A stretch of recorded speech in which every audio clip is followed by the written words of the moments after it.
ناظرین، پورنوگرافی عصر حاضر کا ایک بہت بڑا ناسور ہے۔ یہ وہ زہر ہے جس کا کوئی تریاق دریافت نہ ہو سکا۔ لوگوں کے رویے اور انداز زندگی اسی کی بدولت جنسی خود غرضی کی بھینٹ چڑھے۔ ناظرین، ہم اکثر سوچتے ہیں آخر یہ کھیل شروع کب ہوا؟ اس کا تاریخی پس منظر کیا ہے؟ اس کے وجود کے بنیادی محرکات کیا تھے؟ اور یہ کہ آج کی تاریخ میں اس میں کیسی جدتیں لائی جا رہی ہیں؟ ناظرین، تاریخ میں سب سے پہلے پورنوگرافی بطور ہتھیار سلطان صلاح الدین ایوبی کے دور حکومت میں ہوئی۔ اسے بطور ہتھیار سب سے پہلے صلیبی بادشاہوں نے استعمال کیا۔ ناظرین، صلیبی ہر میدان میں مسلمان نوجوانوں کے ہاتھوں شکست فاش سے سخت پریشان تھے۔ اسلامی افواج صلیبی جمعیت اور متحدہ قوتوں پر بھاری ثابت ہو رہی تھی۔ صلیبیوں کی سوچ کا دھارا اس وقت بدلا جب 1.5 لاکھ مسلمان فوج نے بحر اوقیانوس کے ساحلوں پر 15 لاکھ صلیبی جنگجو لاشوں کا ڈھیر کر دیے۔ اس موقع پر متحدہ صلیبی فوج کا بادشاہ رونالڈ پھوٹ پھوٹ کر رویا۔ آخر ایک بڑی میٹنگ کا انعقاد ہوا۔ اس میٹنگ میں مسلم اور صلیبی افواج کا موازنہ کیا گیا۔ معلوم ہوا مسلمان رات بھر سجدوں میں روتے ہیں اور دن بھر میدانوں کی للکار ہوتے ہیں۔ ان کے اندر ایک دنیا آباد ہے جسے وہ ایمان کہتے ہیں۔ یہی ایمان انہیں دنیا کے ہر خوف و ڈر اور لذت پرستی سے بہت اوپر انہیں بہترین جنگجو بنائے رکھتا ہے، جبکہ صلیبی فوجی رات بھر زنا کی محفلوں اور دنیا کی رنگ رلیوں میں مشغول رہتے ہیں۔ لہٰذا دنیا چھوڑ کر ایک نئے جہاں کا خوف انہیں شکست فاش سے دوچار کرتا ہے۔ اس کے علاوہ دوران جنگ مسلمان فوجیوں کی آنکھوں سے جو وحشت ٹپکتی ہے وہ صلیبی قوتوں پر خوف طاری کر دیتی ہے۔ اس کے ساتھ نعرہ تکبیر، اللہ اکبر کی فلک شگاف صدائیں اور مسلمانوں کا اپنی اپنی جگہ پر فولاد بن جانا بھی صلیبیوں کے لیے ایک مسئلہ بن گیا تھا۔ صلیبیوں کی اس تاریخی میٹنگ میں ہرمن نامی انٹیلیجنس آفیسر بھی موجود تھا۔ ناظرین، یہ وہ شخص ہے جس نے صلیبی تاریخ میں مسلمانوں کو سب سے زیادہ نقصان پہنچایا۔ یہ نہایت شاطر اور ذہین و فطین شخص تھا۔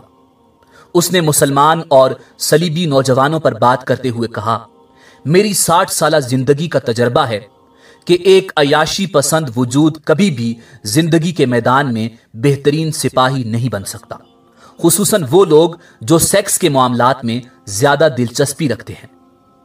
ان کی جسمانی اور روحانی طاقتیں ختم ہو کر رہ جاتی ہیں۔ اگر میں مسلم فوج کی بات کروں تو مسلمان فوج میں ایسے نوجوانوں کی اکثریت ہے جو سیکس کی لذت سے یکسر ناآشنا ہیں۔ ان میں سے جو شادی شدہ بھی ہیں وہ بھی اس چیز کو ایک حد تک آزما پاتے ہیں۔ تصور کی رعنائیاں اور خوبصورت نظارے ہمیشہ ان کی پہنچ سے دور رہے ہیں۔ انہیں مذہب سے آگے اور پیچھے کچھ نہیں دکھائی دیتا۔ لہٰذا ہم اگر ان میں جنسی بھوک پیدا کر دیں تو ان کی سوچ اور نظریات کو کمزور کیا جا سکتا ہے۔ اس مشن کی کامیابی کی ایک مثال وہ مسلمان بادشاہ اور وزراء بھی ہیں جو شروع میں سلطان صلاح الدین ایوبی کے ساتھ تھے، مگر ہماری خوبصورت لڑکیوں نے جب سے انہیں اپنی حسین اداؤں کا اسیر کیا تب سے وہ خدا اور رسول کو جانتے ہی نہیں۔ انہیں سلطان صلاح الدین ایوبی اپنا سب سے بڑا دشمن نظر آتا ہے۔ ان مسلمان وظیفہ خوروں میں سے وہ جرنیل بھی شامل ہیں جن کی حکمت عملیاں اور بہادریاں میدانوں کے نقشے بدل ڈالا کرتی تھیں۔ آج وہ صلیبیوں سے نگاہیں جھکا کر بات کرتے ہیں کیونکہ ہم ان کے اندر عورت اور جنسیات کی روح داخل کر چکے ہیں۔ اگر یہی حربہ پوری مسلمان فوج پر آزمایا جائے تو یقیناً ہم کامیاب ہوں گے، کیونکہ مسلمان نوجوان کے لیے یہ ایک بالکل نئی چیز ہوگی اور وہ اس کے لیے جنونی ہو سکتے ہیں۔ ناظرین، ہرمن کے اس خیال پر رونالڈ نے نکتہ اٹھایا۔ اس نے کہا، ہم متعدد بار نہایت خوبصورت لڑکیاں مسلمان فوج میں داخل کر چکے ہیں۔ اس کام میں ہمیں شدید تخریب کاری بھی کرنا پڑی، مگر مسلمان فوج ان حسین لڑکیوں کی طرف دیکھنے کا تکلف ہی نہیں کرتی اور متعدد لڑکیاں مسلمان فوج کا کردار دیکھ کر صلیبی حمایت چھوڑ چکی ہیں، لہٰذا تمہارا یہ منصوبہ ناکام ہے۔ ہرمن نے فوری طور پر جواز پیش کیا، جب تک آپ کے اندر کسی چیز کا تصور موجود نہ ہو، اس کا ہونا نہ ہونا بے معنی ہوتا ہے۔ ہمیں مسلم فوج میں جنسی دنیا کا تصور پیدا کرنا ہے، ایسا تصور جو ان کی سوچ کی راہداریوں میں برہنہ عورتوں کو حسین اداؤں کے ساتھ گردش کرتا دکھائے۔ اس کے بعد وہ خود کو ہماری ثقافت کے حوالے کر دیں گے، کیونکہ یہ ہماری ایجاد ہوگی۔ یہی واحد طریقہ ہے جس سے ہم مسلمان کو شکست دے سکتے ہیں۔ رونالڈ ہرمن کی اس بات پر بہت زیادہ سنجیدہ ہو گیا اور سرگوشی برے لہجے میں بولا، آخر تم کہنا کیا چاہتے ہو؟ ناظرین، مورخین لکھتے ہیں کہ ہرمن نے نہایت شاطرانہ انداز میں تاریخ کا سب سے بھیانک منصوبہ رونالڈ کے سامنے پیش کر دیا۔ دنیا کے سامنے یہ منصوبہ آرٹ پورنوگرافی کے نام سے سامنے آیا۔ اس منصوبے کے 1 سال بعد سلطان صلاح الدین ایوبی کو اطلاع ملی کہ فوج کے کچھ نوجوان رات کو غائب پائے جاتے ہیں۔ نوجوانوں میں اکثر جنسی گفتگو بھی سنی گئی ہے۔ سلطان صلاح الدین ایوبی نے اس چیز کو اتنا سنجیدگی سے لیا کہ خود بھیس بدل کر ان نوجوانوں کا پیچھا کیا۔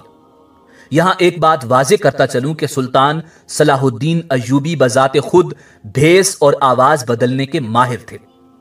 تاریخ میں متعدد بار ان کی ایک دوسری شخصیت کے روپ میں دشمن کے ساتھ ملاقات کی روایات موجود ہیں۔ یہاں تک کہ ایک جنگ میں شکست کے بعد صلیبی اعلیٰ افسران کو سلطان کے سامنے پیش کیا گیا تو سلطان نے ایک افسر سے پوچھا، رات جس شخص سے تم نے کہا تھا میں ایوبی کو اس کی سانس کی مہک سے پہچان سکتا ہوں، بتاؤ وہ کون تھا؟ وہ صلیبی افسر بولا، حضور وہ ایک عربی تاجر تھا۔ سلطان ایوبی نے مسکراتے ہوئے کہا، وہ میں خود تھا۔ وہ حیرت زدہ سلطان صلاح الدین ایوبی کو تکتا رہ گیا۔ ناظرین، فوج کے کچھ نوجوانوں کی پراسرار حرکتوں پر سلطان صلاح الدین ایوبی خود ان کے پیچھے گئے تو معلوم ہوا فوجی قیام گاہ سے کچھ فاصلے پر ایک قافلہ رکا ہے جو بظاہر مسلمان ہیں مگر ان کے پاس فوش تصاویر ہیں۔ جب سلطان صلاح الدین ایوبی نے وہ تصاویر دیکھیں تو دنگ رہ گئے۔ ان میں ایسی منظر کشی کی گئی تھی کہ کوئی بھی نوجوان سیکس کے لیے جنونی ہو سکتا تھا۔ اسی دوران سلطان صلاح الدین ایوبی کو دمشق اور مصر کے دیگر شہروں سے اطلاعات ملی کہ شہر میں فوش تصاویر کے قبہ خانے کھل گئے ہیں، جہاں جنسی اشتعال انگیز تصاویر دکھائی جاتی ہیں۔ نوجوانوں کو جنسیات کی باقاعدہ تعلیم دی جاتی ہے۔ ساتھ یہ بھی لکھا تھا کہ مسلمان نوجوان بڑی تیزی سے برائی کی طرف مائل ہو رہے ہیں۔ سلطان صلاح الدین ایوبی نے فوری اپنی جنگی پیش قدمی روکی اور پورنوگرافی کے اس ناسور کے خلاف محاذ کھولا۔ اس حوالے سے سلطان صلاح الدین ایوبی نے ایک تاریخی تقریر بھی کی۔ انہوں نے کہا، ہر قوم کی طاقت اس کا اچھا یا برا کردار ہوتا ہے۔ دشمن ہماری اصل طاقت کا اندازہ لگا چکا ہے، اب وہ سامنے نہیں آ سکتا، اسی لیے دشمن اب ہمارے قومی کردار پر حملہ آور ہوا ہے۔ کیونکہ ضروری نہیں جنگ میدانوں میں ہو، جنگ سوچ اور رویوں کی بھی ہوتی ہے۔ جو قوم اس پر غالب آ جاتی ہے وہ فتح یاب ہوتی ہے۔ صلیبی انٹیلیجنس آفیسر ہرمن ایک نہایت ذہین اور شاطر انسان تھا۔ اگر آپ پوری صلیبی تاریخ کا مطالعہ کریں تو آپ کو یہ شخص پوری تاریخ میں چھایا ہوا نظر آئے گا۔ صلیبی جب ہمت ہار چکے تھے تو اس شخص نے ان میں جان ڈال دی۔ اسی کے منصوبے پر عمل کرتے ہوئے دنیا کے مشہور مصور اور منظر نگاروں کو منہ مانگی قیمت پر خریدا گیا۔ ان سے ایسی فوش تصویر کشی کروائی گئی کہ دیکھ کر نظریں ہٹانا مشکل ہو جاتا تھا۔ وہ سیکس جس پر لوگ ایک حد تک توجہ دیتے تھے پھر اسے بے حد سوچنے لگے۔ صلیبی بادشاہوں نے جب اپنے اس منصوبے کو 100% کامیاب ہوتے دیکھا تو اپنی کتابوں میں اس کا تذکرہ بڑی شان سے کیا۔ ناظرین، اگرچہ سلطان صلاح الدین ایوبی نے اس زہر کو مارنے کی پوری کوشش کی مگر اس مسئلے کا پوری طرح ادراک نہ ہو سکا، کیونکہ اس زہر کے اثر کو دیکھتے ہوئے حسن بن سبا کے فرقے نے اسے بطور ہتھیار اپنایا۔ صلیبیوں سے اس آرٹ گرافی کی نئی جدتوں پر مانگ کی یوں حسن بن سبا کی پہاڑوں میں بنائی ہوئی پراسرار جنت میں ایک اور ہتھیار کا اضافہ ہوا، اور اسی دوران سلطان بیت المقدس کی فتح کے بعد چل بسے۔ صلیبی اپنا دم خم کھو چکے تھے، مگر ان کا تیار کردہ زہر پورنوگرافی مسلسل فحاشی کے جراثیم پھیلاتا رہا۔ ناظرین، یوں صدیاں بیت گئیں، زمانے کے رنگ ڈھنگ بدل گئے اور کئی ثقافتیں آئیں اور مٹ گئیں۔ آخر 18ویں صدی کا سورج طلوع ہوا۔ 18ویں صدی کے شروع میں پورنوگرافی پر ایک بار پھر نئے انداز میں کام شروع ہوا۔ اس بار پورنوگرافی کے لیے لکڑی کا استعمال ہوا۔ درختوں سے جنسی اعضاء بنائے گئے۔ فرانس میں ہوئے ایک تماشے پر لوگوں کا ہجوم لگ گیا۔ لوگ بے پناہ دلچسپی سے لکڑی کے بنے جنسی سامان اور درختوں پر ہوئی زیادتی دیکھنے جوک در جوک آ رہے تھے۔ اس ووڈ پورنوگرافی پر لوگوں میں جنسی آزاد خیالی پیدا ہوئی، لہٰذا لوگوں کی دلچسپی دیکھتے ہوئے امریکہ، فرانس اور لندن میں ووڈ پورنوگرافی کے چھوٹے چھوٹے پورن ہاؤس کھل گئے، جو ایک چھوٹا سا جنگل ہوتا تھا جس میں پورنوگرافی کے فن پارے درختوں پر عیاں ہوتے تھے۔ ناظرین، سن 1839 میں کیمرہ ایجاد ہوا۔ اس ایجاد نے جہاں سائنس کی دنیا میں ایک بہت بڑا جادو کیا، وہیں یہ بہت جلد پورنوگرافی کا اہم ہتھیار بن گیا۔ سن 1855 میں پہلی بار اسے پورنوگرافی کے لیے استعمال کیا گیا۔ ناظرین، سن 1876 میں ویڈیو ٹیکنالوجی کے وجود میں آتے ہی یورپی ممالک میں فلم ساز انڈسٹری کا ابتدائی ڈھانچہ بننا شروع ہوا۔ اس کے ساتھ ہی تاریخ میں پہلی بار باقاعدہ پورن انڈسٹری کا آغاز ہوا۔ پہلی پورن فلم 1895 میں ریلیز ہوئی۔ ناظرین، سن 1920 تک یورپی تہذیب پورنوگرافی کے اس زہر میں ڈوب چکی تھی۔ عوام سرعام سڑکوں کو بیڈ روم بنائے اپنا شوق پورا کرنے لگی۔ ساحل سمندر عیاشی کے اڈے بن گئے۔ میاں بیوی ایک دوسرے کی ذمہ داریوں سے بھاگنے لگے۔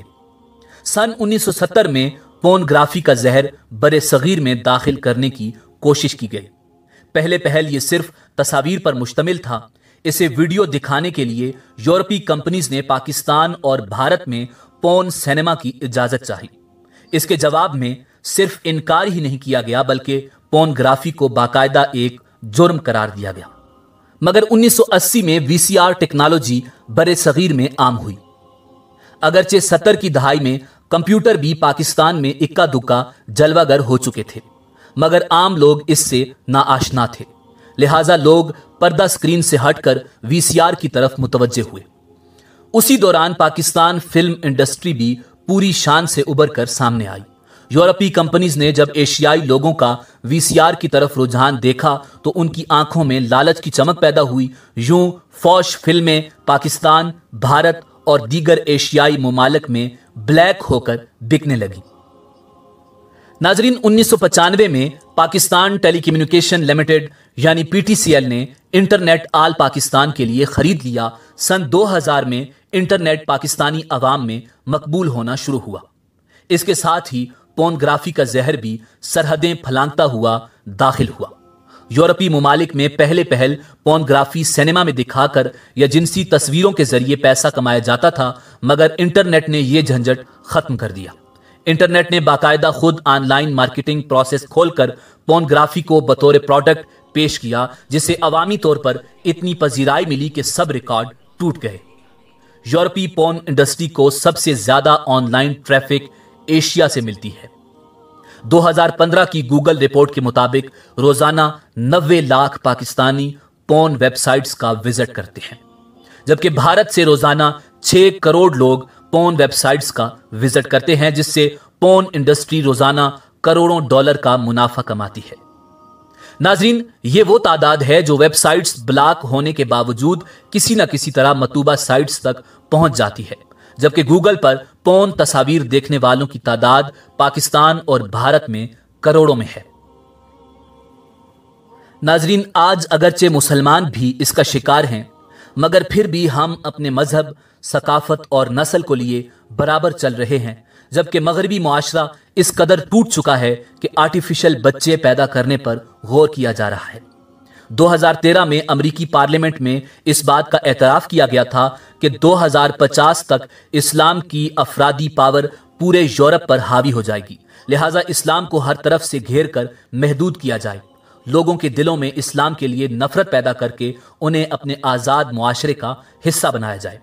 یہی وجہ ہے کہ آج پوری دنیا میں اسلامی شدت پسندی دکھائی جا رہی ہے۔